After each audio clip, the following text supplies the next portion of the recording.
Le fameux niveau amiral. Bon, avant d'aller sur Internet, je dois avouer que je pensais que tout le monde était d'accord, mais à ma grande surprise, il semblerait que Queen serait capable de donner le combat de sa vie à Akainu ou même Kizaru, mais bon, pas besoin de vous dire que je ne suis pas d'accord.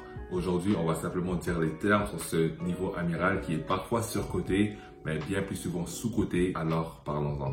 Le niveau minimum pour être amiral de la marine est supérieur au niveau minimum pour être second de Yonko, mais inférieur au niveau minimum pour être Yonko. Pourquoi est-ce qu'on parle de minimum? Bien entendu, on peut retrouver une hiérarchie chez les seconds, tout comme chez les amiraux et même chez les Yonko. Bien qu'équivalents, certains seconds se distinguent du lot et donc vont sortir de leur palier, tout comme certains amiraux pourraient sortir du leur. Donc pour faire simple, un amiral, quand ça vient à la puissance, il est confortablement en dessous d'un Yonko et confortablement au-dessus d'un second. Là, il faut que je donne des preuves parce que je viens tout juste de blasphémer, s'il vous plaît, Dieu tout puisse, pardonne-moi, j'ai péché. Là, on va devoir dire les termes aujourd'hui une bonne fois pour toutes. Pour certains, c'est comme dire à un enfant que le Père Noël n'existe pas ou à un canard que les femmes aussi, elles vont aux toilettes. C'est dur à accepter. Alors, je demande à tout le monde d'avoir un esprit ouvert et de regarder la vidéo jusqu'à la fin. Il se trouve que One Piece est un manga shonen. Le scénario et même le développement de certains personnages sont communiqués à l'audience par le niveau de puissance des protagonistes. Prenons par exemple Zoro et Sanji qui ont respectivement atteint ou dépassé le niveau YC1 et YC2. Si vous cherchez à réduire, mais d'une manière, la marge de progression de ces deux personnages, continuez à croire que les amiraux valent les seconds. C'est ce qu'il faut comprendre, c'est que nos protagonistes, l'équipage au chapeau de paille, d'île en île vont devenir plus forts, comme le dit Zoro à Water 7. Donc Zoro qui affrontera Kizaru ou Fujitora sera plus fort que le Zoro qui a affronté King. Et bien sûr, pour que le combat soit intéressant, l'amiral ne peut pas être égal ou un tout petit peu supérieur au commandant, sinon le combat ne pourra pas être intéressant. Il n'y aura pas de réelle limite à dépasser pour que le personnage soit vainqueur de ce combat. Et comme nos amiraux sont des personnages sur lesquels Oda travaille depuis bien longtemps, il est peu probable qu'il passe à l'action finalement pour se faire ridiculiser comme l'a été Rabuchi à Egghead. Avez-vous des preuves?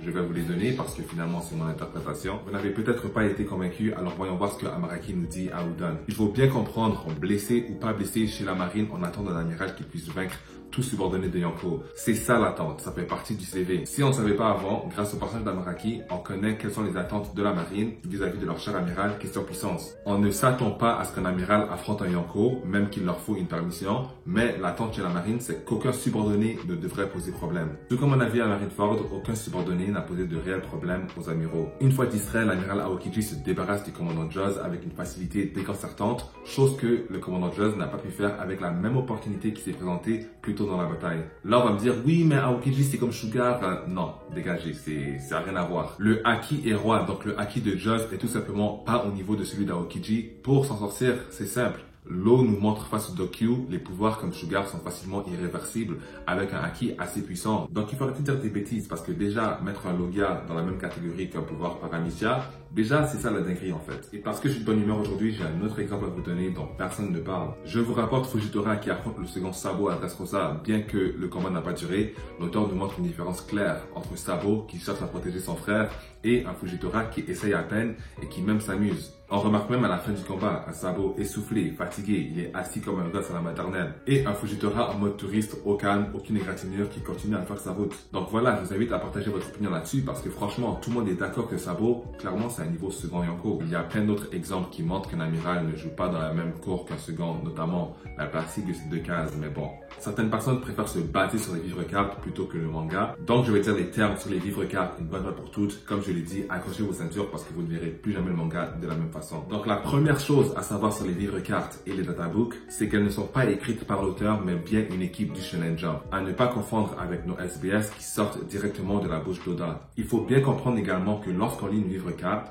on a affaire à un narrateur observateur et non omniscient. La différence est très claire, ce que je dis est factuel. Le narrateur observateur, c'est comme un journaliste. Il va décrire ce qu'il peut voir, mais n'a pas la science infuse. Il donne que son opinion. Par exemple, lorsqu'il dit que Vista a des capacités supérieures ou égales à Mihawk dans ce combat, d'où va venir le mot ou ça représente une incertitude. Il y a un ou parce que la livre-carte, elle sait que dalle, ce n'est pas Oda. Elle ne fait que résumer ce qu'elle a pu observer à Marineford. Parce que si tu es omniscient, tu n'as pas besoin d'employer le terme ou. Est-ce que Vista, dans ce combat, il est supérieur ou il est égal à Mihawk? Dis-nous les termes, on veut savoir. Moi, personnellement, juste moi personnellement, je sais pas. Je n'ai jamais entendu un narrateur omniscient employer le terme ou de cette manière. La livre-carte n'a pas ses réponses, elle ne fait que mentionner le palmarès car elle n'est pas omnisciente. Remarquez aussi, elle parle de ce combat.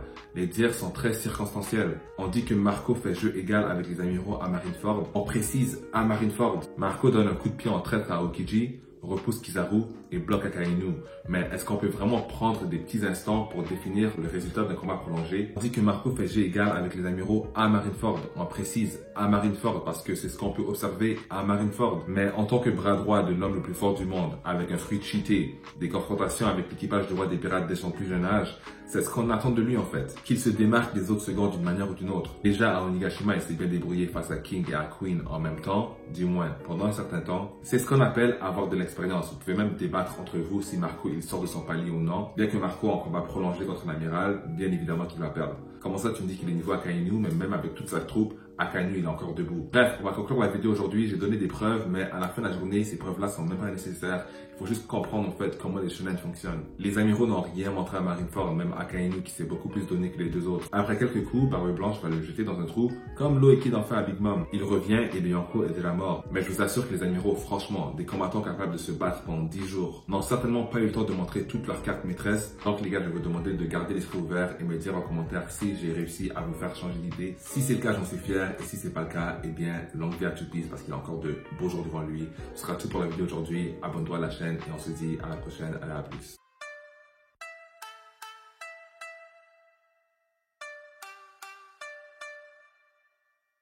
小僧名乗ってみよ。ロロノア